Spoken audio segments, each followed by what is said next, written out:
ہم لوگوں نے نا اپنے کان میں خود ہی مشورہ دے لیے کہ یار میں تو شریف آدمی 5 نمازیں بھی دھیان سے پڑھتا ہوں، روزے میں نے سارے رکھے ہیں، غریب کا میں خیال کرتا ہوں، اماں میری مجھ سے راضی ہے، دوستوں کو خوش رکھنے میں ہمارے کان میں ہمارے نفس نے خود ہی مشورہ دے لیا ہے۔ حالانکہ ایسا نہیں ہے، ہمیں تو ضرورت ہے نئے سرے سے تازہ ہونے کی۔ ہمیں تو دیکھنا چاہیے، پرکھنا چاہیے کہ جس طرح میں بنا ہوا ہوں نا شریف، ہو سکتا ہے سامنے والا بھی کہتا ہو چلو جس حال میں آتا ہے اسی حال میں ٹھیک ہے۔ ہمیں اپنے اوپر محنت جاری رکھنی چاہیے، اپنے کردار کو، اخلاق کو، اطوار کو۔ حضرت عثمان حیری رضی اللہ تعالی درویش کامل صوفیہ میں شمار ہوتا تھا۔ لوگ ان کی مجلس مبارکہ میں آ کے بیٹھتے تھے تو اپنے دلوں کو تازہ کرتے تھے۔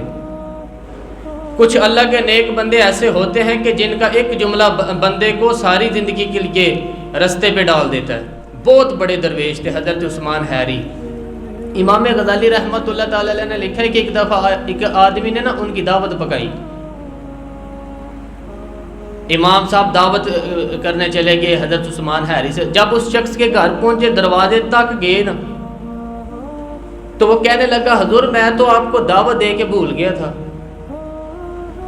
مجھے تو یاد بھی نہیں کہ روٹی بھی پکوانی ہے، تو آپ مہربانی فرمائیں آپ چلے جائیں، میں ذرا دوبارہ دعوت کروں گا آپ کی۔ میرا خیال ہے کہ جو آدمی میری طرح سمجھتا ہے نا کہ میں سب سے چھوٹا ہوں، اس کے ساتھ ایک مٹیریلی کام کر دے نا کہ یار وہ بس نا فروٹ چاٹ نہیں بنی دے باقی سب کچھ ہے، تو میرا خیال ہے کہ شاید وہ کوے کہ کھ نہیں بنایا، تو کتنا بدتمیز ہے۔ میں جس چیز واسطے آ رہا سی گھر میں بلا کے دروازے پہ کھڑا کر کے کہہ رہا ہے کہ مجھے تو وہ یاد ہی نہیں رہا، وہ تو کہنے لگا دعوت کی یاد نہیں رہی۔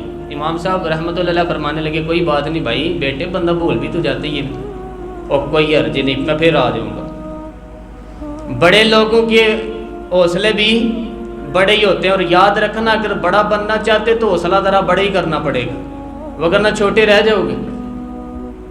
امام صاحب تشریف لے گئے، اب وہ شخص پھر دوڑا گیا، کہنے لگا حضور ذرا ٹھہرے، ذرا واپس آئیں۔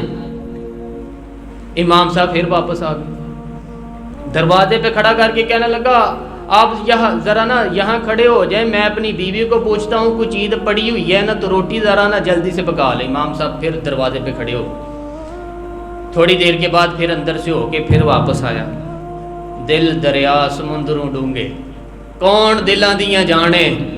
واپس آئے تو کہنے لگا حضور گھر میں تو کوئی چیز نہیں، آپ چلے جائیں پھر بلا لیں گے کبھی۔ امام صاحب پھر تشریف لے گئے۔ او بھائی میرے تو کان میں کہہ دیا نا میں نے خود ہی اٹھ کے کہ میں نیک ہوں۔ امام صاحب چلے گئے، وہ 10 منٹ کے بعد 4 مل گئے یا سرکہ مل گیا، وہ پرانا پڑا ہوا تھا تو وہ ذرا واپس آ جائے روٹی پک جاتی ہے۔ امام صاحب تیسری دفعہ واپس آئے، اندر گیا، 10 منٹ کے بعد پھر آ گیا، کہنے لگا حضور وہ تو خراب ہے سارے، وہ تو خراب ہے، اب پھر کبھی آئیے گا، پھر کبھی آئیے گا۔ اللہ اکبر۔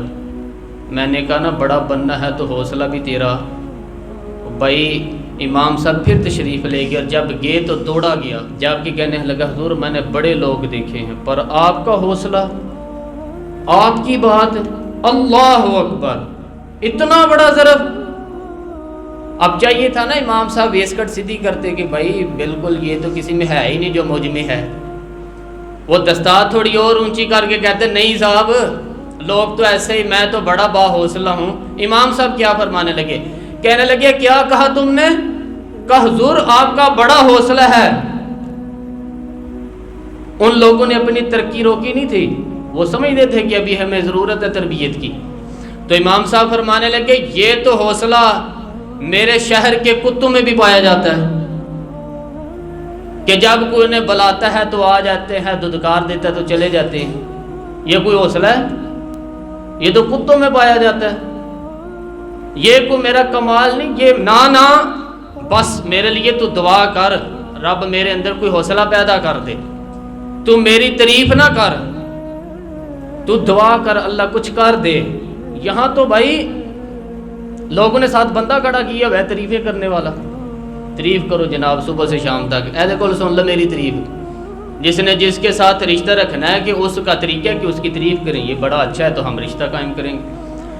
وہ لوگ اپنی عادات پر محنت کرتے تھے، جد و جہد کرتے تھے، کوشش کرتے تھے اور سنور جاؤں اور سنور جاؤں۔ ہم تو روز داستان سناتے ہیں کہ اس دنیا میں ایک ہی بندہ اچھا ہے جس کا نام میں ہوں، میں اچھا، اور پھر دوبارہ ڈھونڈو گے تو میں ہی اچھا ملوں گا، خدا مجھے ایسی خدا ہی نہ دے کہ اپنے سوا کچھ دکھائی نہ دے۔ اور بھائی اپنی عادات پر محنت کریں۔ اللہ فرماتے ہیں کہ تمہیں موت اور زندگی کے اس کو گورکھ دھندا نہ سمجھو۔